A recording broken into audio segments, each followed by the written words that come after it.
8 de la mañana con 11 minutos, 8 con 11 minutos, avanzamos con más información y entrevistas en Punto Noticias, primera emisión. A esta hora saludamos al economista Pablo Dávalos, analista económico que ya está con nosotros. Como está, economista, buenos días, bienvenido. Le acompañamos a Alexis Moncayo, quien le habla, Licenia Espinel. Le ofrecemos disculpas por los minutos de espera. El presidente Guillermo Lasso ayer en reiteradas ocasiones ha dicho que no se va a topar el tema del incremento mensual de los combustibles. Esto va a seguir, además es un compromiso con el Fondo Monetario Internacional, que precisamente está de visita en el país para revisar el manejo económico y aprobar nuevos desembolsos o ampliaciones de plazo, etcétera. Esa es la respuesta que ha dado el presidente a los grupos que hoy se movilizan, entre ellos el sector indígena. No se va a topar el subsidio de los combustibles, el incremento de precios de los combustibles se va a mantener. Habla de una focalización de los mismos, del subsidio como tal. ¿Qué opinión le merece esta respuesta que dice el presidente? No vamos a ceder a presiones, ni a chantajes, ni a ultimátums, ni a la violencia. Está silenciado, economista. Me parece que está silenciado su micrófono. Ya, ahí perfecto. Muy buenos días, Licenia, buenos días, Alexis, y un buen día a todas las personas que comparten con nosotros este espacio. Primero hay que considerar las condiciones de gobernabilidad que tiene el presidente Lasso, y uno puede constatar que esas condiciones de gobernabilidad son limitadas, habida cuenta que no tiene la mayoría en la Asamblea Nacional y que los partidos políticos que tienen la mayoría pertenecen mal o bien a la izquierda. En este caso serían UNES y serían Pachacuti. Eso significa que muchos proyectos, muchas leyes del presidente Lasso no pueden ser aprobadas de acuerdo a su visión ideológica del mundo. En consecuencia, ahí tenemos ya un límite a la gobernabilidad del presidente Lasso. De otra parte, tenemos problemas derivados de la pandemia, problemas que tienen que ver con la difícil situación de millones de hogares ecuatorianos, la difícil situación de jóvenes niños que no han podido acceder al sistema educativo, el constante desempleo que se expresa en indicadores realmente alarmantes. Apenas 3 de cada 10 ecuatorianos tienen un empleo formal, la mayoría de la gente tiene que ver cómo sobrevive. En ese contexto, castigar a los ecuatorianos con incremento en el costo de la vida realmente no es una política que genere apoyos sociales. ¿Qué es lo que le piden las organizaciones sociales? Que por favor oriente políticas públicas para defender la capacidad adquisitiva de los hogares ecuatorianos y que genere empleo.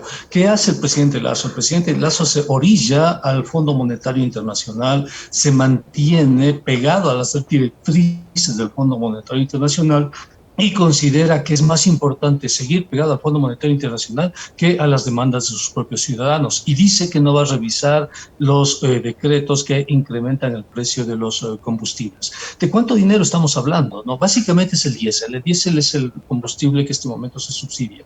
Para este año está previsto un subsidio de alrededor de unos 530 millones de dólares. Ese es el subsidio al diésel, ¿no? Pero hay que indicar a la ciudadanía, Alexis, y a ti, que ese subsidio no se registra en el presupuesto del Estado, ¿no? Y ese subsidio tampoco, si se deja de pagar, no es que con ese dinero se van a pagar, qué sé yo, bonos o se va a pagar transferencias monetarias, porque no consta en el presupuesto del Estado, ¿no? No se registra en el presupuesto del Estado, ¿no? Y uno podría decir, pero bueno, o sea, el gobierno no tiene recursos, ¿no? Pero hay que indicar que el Fondo Monetario le acaba de regalar a varios países del mundo, en vías de desarrollo justamente por la crisis, varios miles de millones de dólares, y en el caso del Ecuador le ha regalado 1.000 millones de dólares. Es decir, podría utilizar la mitad de esos recursos para el subsidio. Y no solo eso, sino que el presidente dice que va a focalizar el subsidio. Si focaliza el subsidio, eso le cuesta alrededor de 300 millones de dólares. Es decir, el subsidio quedaría en 200 millones de dólares. Y uno se pregunta, ponerse a medio país en contra, ponerse a la organización social más importante en contra por 200 millones de dólares es coherente, ¿no? Es inteligente. Por eso el sentido que tenía el tuit que puse, ¿no? Ya son apenas 2 meses y el presidente optó por quedarse en el carril del Fondo Monetario Internacional. Ya sabemos lo que pasa cuando un gobierno se alía al Fondo Monetario Internacional. Es conflicto social. Es una experiencia que viene desde los años 80, desde los años 90, ¿no? Entonces, lo más reciente es octubre. Entonces, no se entiende realmente cómo un presidente que no tiene ninguna capacidad de gobernabilidad en la Asamblea Nacional decide enajenarse el apoyo popular por apenas 200 millones de dólares. O sea, ¿qué está pensando? O sea, ¿por qué no es pragmático? ¿Por qué quiere llevar al país a ese tipo de coalición social? Ese es el sentido del tuit, ¿no? Y con esos datos se explica lo que quise decir. ¿Cómo está, economista? Buenos días. Ha dicho que ¿Qué en tal, el caso Alexis? del... Olvido de prender el micrófono, yo mismo me silencio. ¿Cómo le va, economista? Buenos días. En el caso del subsidio al diésel y al transporte público, el presidente Lasso ha dicho, en 2 meses vamos a focalizar. Primero, una medida técnica de ese tipo, ¿se puede hacer así nomás en 2 meses? Porque yo de lo que veo y tengo entendido, no hay ningún tipo de estudio ni nada por el estilo. ¿Cuál sería además el mecanismo más eficiente para poder llevar adelante ese ejercicio de focalización del diésel? Y lo otro, ¿cuál es el monto que le significa al sector de la transportación el gasto en combustible? Porque el presidente ayer habló de un porcentaje que no sé si es que es o no es el real. Mire, el combustible, básicamente el centro de la discusión y el combustible que en este momento se debate tiene que ver con el diésel, ¿no? Que representa el 73% de todo el subsidio. El diésel se utiliza para la producción. Es el combustible de la producción, no lo utilizan los autos de alta gama, ni mucho menos. Es básicamente el combustible que permite las diferentes líneas de producción. La principal es la transportación, y ahí tenemos varios tipos de transportación: la transportación urbana, la interprovincial, ¿no? Y los fletes que se dan en comunidades, etcétera. Entonces, ¿cómo va a focalizar esa transportación? La segunda tiene que ver con el transporte de carga, todos los trailers y todo eso que utilizan diésel. Lo tercero tiene que ver ya con actividades productivas, la pesca artesanal, por ejemplo, las camaroneras, por ejemplo. ¿Cómo va a subsidiar? Entonces, el problema es que si subsidia un sector, en este caso, digamos, la transportación, con un porcentaje X, puede ser la transportación urbana, todos los demás sectores van a decir, ¿y nosotros por qué no estamos dentro de la focalización? ¿Por qué no formamos parte de eso? ¿Qué tipo de discriminación hace que solo ese sector acceda a el subsidio, a la focalización, y nosotros no? Entonces, inmediatamente, que si yo se paraliza el transporte pesado, por ejemplo, se paraliza toda la economía del país, pues. Y también la pesca artesanal va a decir, ¿por qué nosotros no? En consecuencia, si focaliza para un sector, va a terminar focalizando para todos los sectores. Y es correcto lo que tú dices ya. Para focalizar se necesita información. Y para recolectar esa información se necesita gastar. O sea, no es una información que esté pública y demás. Es decir, el gobierno tiene que gastar en esa información. Después tiene que gastar en la asignación, definir el mecanismo de asignación, decirle te voy a dar ex post, te voy a dar ex ante, te voy a dar a través de una transferencia de un banco, etcétera, ¿no? A ese sector. Y después tiene que vigilar, monitorear que se cumplan las condiciones de ese acuerdo. Y eso cuesta dinero. ¿Cuánto dinero cuesta, por ejemplo, la focalización? Y dependiendo el margen de focalización para mantener, qué sé yo, en $1 el precio del galón de diésel. Cuesta para la transportación urbana, interprovincial y cantonal, cuesta alrededor de unos $250 millones. Si extendemos ese subsidio y esa focalización al transporte pesado y a la pesca artesanal, estamos hablando más o menos de unos $450 millones, ¿no? Es decir, el subsidio en realidad representaría una fracción muy pequeña, 100, 150, $200 millones, lo que se dejaría fuera de la focalización. Es decir, el gobierno va a gastar 400, 500 millones para mantener un subsidio de $500 millones, ¿no? ¿Y todo por qué? Por razones ideológicas, para mantenerse pegado al Fondo Monetario Internacional. Ahora, economista, entre las opciones que se barajan, es que se les dé a los transportistas una especie de tarjeta de débito con un cupo establecido con el cual podrán adquirir el combustible subsidiado. Esto no es nuevo, esto ya se hizo en el gobierno de Lenín Moreno, recuerde, con un sector del taxismo que se les dio estas tarjetas y finalmente esto no funcionó. ¿Qué garantía tenemos de que los transportistas utilicen esa tarjeta? Es para usar el combustible para su servicio de transportación y no para otros fines. ¿Cómo establecer un verdadero mecanismo de focalización? Sí, ese es el problema que tiene que resolver el gobierno, y eso cuesta dinero, porque eso genera una serie de problemas económicos que tienen que ser corregidos, problemas de selección adversa, problemas de asimetrías de la información, problemas principal agente, etcétera, que son problemas que tienen que ver justamente con el hecho de que un sector tiene una posición favorable en el mercado frente a otros sectores. Es decir, el momento que subsidia un sector puede decir, bueno, como los otros no están subsidiados, me resulta más rentable volverles a vender esa tarjeta o ese combustible subsidiado a otros sectores, las camaroneras, por ejemplo, ¿no? Entonces, a un precio menor, pero a un precio mayor del que estoy en este momento yo pagando. Entonces, se producen distorsiones, se llaman asimetrías de la información al interior de los mercados, ¿no? Selecciones adversas, riesgo moral, etcétera. ¿Cómo corregir eso? Necesita diseñar programas para cada uno de los sectores, levantar información, diseñar programas, y eso puede estar costando más dinero incluso que el subsidio. ¿No? Porque no estamos hablando de mucho dinero, de pronto las personas piensan que es una cantidad enorme, etcétera. Estamos hablando de alrededor de 530 millones de dólares. De eso estamos hablando en lo que significa el subsidio al diésel para el año 2021. Es un año que recién estamos tratando de recuperarnos como sociedad. Entonces, ¿cómo es posible que un gobierno decida, por ejemplo, focalizar y gastar una cantidad enorme de recursos en la focalización, ¿no? Y dejar de mantener el subsidio? Que es un subsidio a la producción, pues definitivamente. En consecuencia, uno puede ver ahí que el presidente Lasso está gobernando con razones ideológicas. Que cuide el presidente, que no se le caiga la carta de intención con el Fondo Monetario Internacional. ¿Por qué? Porque detrás de esa carta de intención está la negociación con los bonos global, ¿no? Que se realizó a mediados del año pasado en el gobierno de Lenín Moreno. No sabemos quiénes son esos tenedores de bonos de la deuda, pero sí sabemos que esos tenedores de bonos de la deuda necesitaban, pedían y exigían un acuerdo con el Fondo Monetario Internacional. Entonces, para el presidente Lasso, la relación con el Fondo Monetario Internacional es fundamental, si ustedes quieren, es vital, es clave, ¿no? Pero la historia ha demostrado, no solo en Ecuador, sino en América Latina y en el mundo, que todos los gobiernos que se pegan al Fondo Monetario terminan mal, terminan con convulsiones sociales. Ha pasado en todas partes, acaba de pasar en Colombia con el gobierno de Duque, ¿no? En consecuencia, la conclusión me parece el silogismo fácil: si A es igual a B, B es igual a C, C es igual a A. En consecuencia, si el gobierno se mantiene pegado al Fondo Monetario y las medidas del Fondo Monetario siempre provocan conflicto social, entonces el conflicto social en Ecuador es inevitable y además es prácticamente inmediato, ¿no?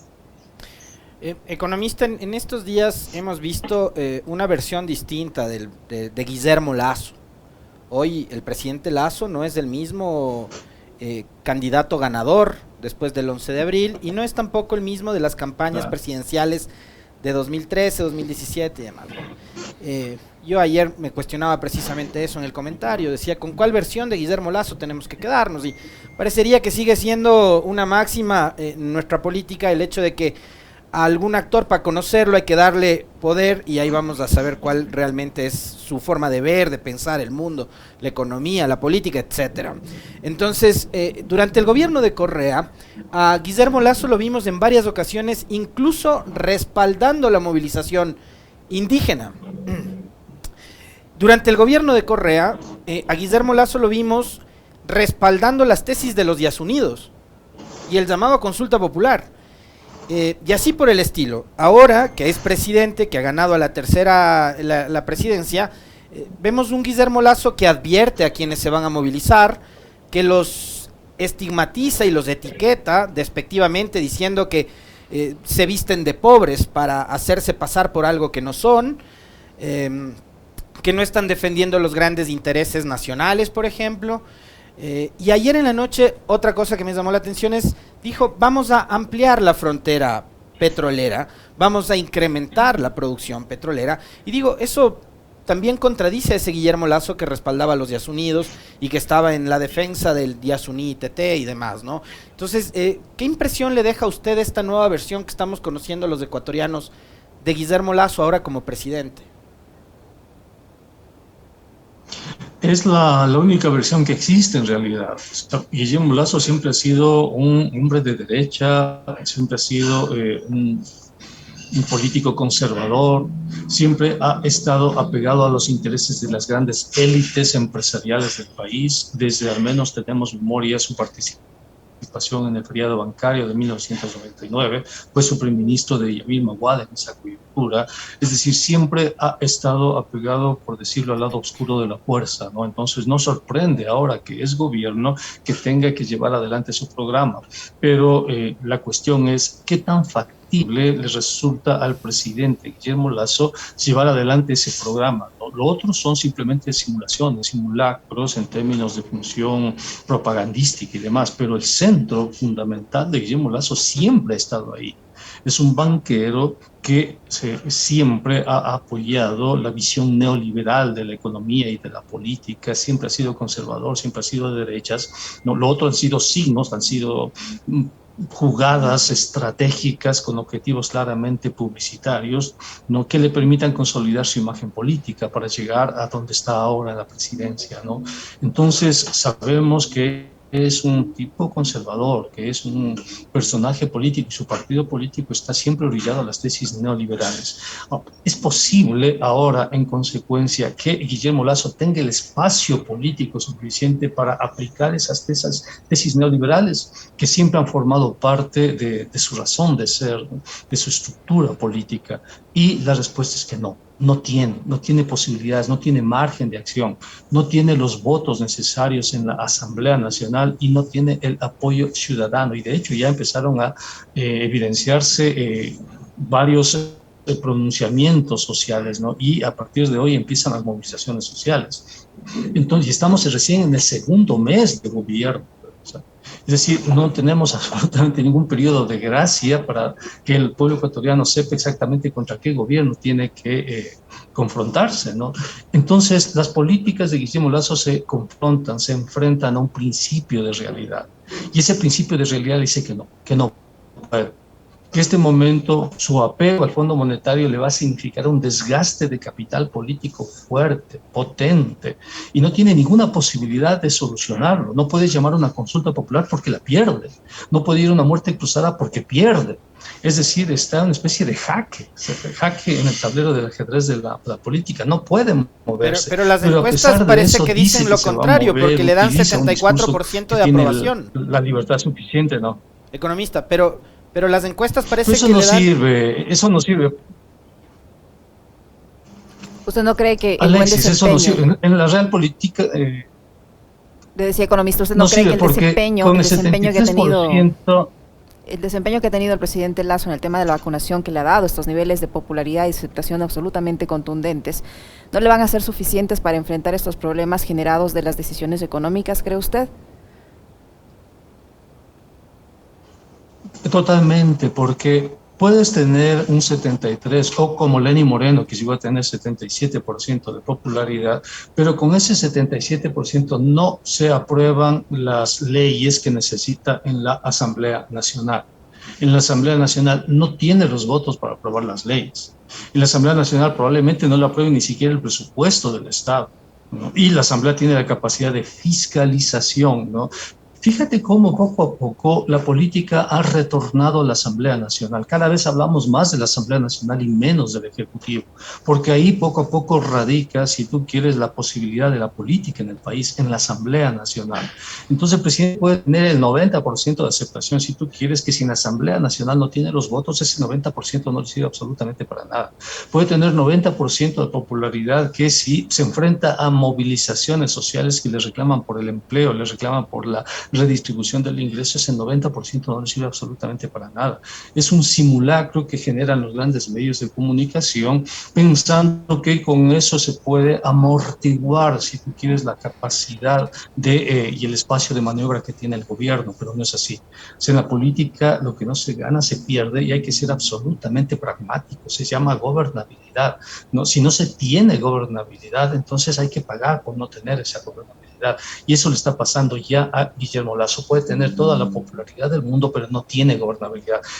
Y esa popularidad no le va a devolver la gobernabilidad. Y con esa popularidad, si el presidente Lasso va a una consulta popular, pierde esa consulta popular. Si va a una muerte cruzada, por ejemplo, a partir del primer año, que es un instrumento constitucional que existe, también perdería eso, ¿no? Entonces, es una situación muy paradójica, si tú quieres, relativamente nueva para la política del país, donde por vez primera, al menos desde el año 2000, la política regresa a la Asamblea Nacional. Es la Asamblea Nacional el centro de las definiciones de la política, no es el Ejecutivo. El Ejecutivo depende muchísimo ahora de la Asamblea Nacional y, por otra parte, de las calles. La opinión organizada de sectores sociales en las calles también va a ser determinante. Yo le quisiera también preguntar su opinión, economista, con respecto de la rueda de prensa que brindaron ayer los líderes de la CONAIE y de Pachacutic. Aparentemente limaron asperezas y han anunciado la unidad para fortalecer su agenda política. ¿Cuál es esa agenda política? Y si usted cree que esto puede, no sé, pues torpedear, o si ya no queda ningún tipo de halo de lo que fue el supuesto acuerdo para la elección de dignidades del 15 de mayo con el gobierno. Porque yo sí recuerdo una declaración de Marlon Santi en la que él decía que le van a dar gobernabilidad a Lasso. Entonces, su opinión con respecto de este anuncio que han hecho Conaya y Pachacuti, por favor.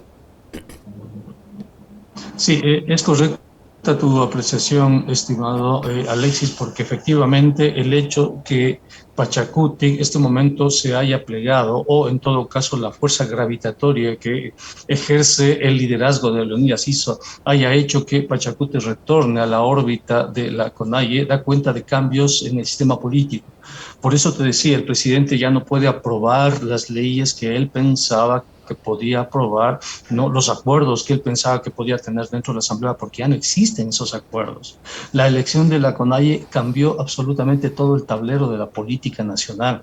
La presencia y el liderazgo de Leonidas Issa le cambian a Pachacuti. Pachacuti es un partido político o un movimiento político que tiene 25, 26 asambleístas, es decir, tiene capacidad definitoria, maneja la mesa más importante de toda la Asamblea Nacional, la Comisión Especializada Permanente de Régimen Económico, y además tiene la presidencia de la Asamblea Nacional, es decir, es un movimiento político potente. No estamos hablando de un movimiento marginal, estamos hablando del movimiento que maneja la Asamblea, la Asamblea Nacional de este país, ¿no? Y la mesa económica. En consecuencia, para Lasso es muy difícil en este momento confrontarse a ese liderazgo de Leonidas Issa, ¿no? Es muy complejo, es un liderazgo potente, es un liderazgo que ha logrado superar cualquier impasse que había entre Pachacuti, ¿no? Y la CONAIE, y ha logrado lo que ellos denominan una unidad programática, y abren el espacio para que recibir adherencias de otros sectores sociales, de ciudadanos, etcétera, ¿no? Pero eso habrá que verlo, economista. Está pensando en las elecciones de tanto locales como... Eso habrá que verlo en la práctica, no, o sea, le digo yo. Pienso que eso habrá que verlo en la práctica, porque Pachacuti le ha dicho una cosa y en la práctica sus legisladores han hecho otra. Ese es el caso de la presidenta de la Asamblea, por ejemplo. Eso habrá que verlo luego en la práctica, digo yo. Sí, pero en la política las decisiones, las señales cuentan, ¿no? Si el presidente Lasso dice que no va a eliminar los decretos que incrementan los subsidios porque quiere mantener el Fondo Monetario, esa es una señal que da cuenta hacia dónde va el gobierno, y hay que leer al gobierno en función de eso. Si Leonidas Issa le dice a Pachacuti que venga a la CONAIE y que formen parte de una sola organización, una unidad programática, esa es una señal, y hay que leer la política en función de esa señal. Obviamente hay márgenes, ¿no? Lo que tú dices, habrá que ver en la práctica, así como habrá que ver en la práctica si el presidente Lasso finalmente se mantiene con el Fondo Monetario Internacional, es cierto, pero las señales están ahí, y esas señales nos permiten leer la política, hacer un ejercicio de economía política con respecto a la coyuntura que vive el país. Lo que te puedo decir es que en este momento esos acuerdos, esos supuestos acuerdos de Pachacuti con el gobierno no van más, o sea, no existen más. Lo que acaba de pasar ayer, y en eso Alexis tiene razón, es una señal potente a nivel político, en donde hay una convergencia Pachacuti-CONAIE. ¿Por qué? Porque en la CONAIE hay nuevos liderazgos, ¿no?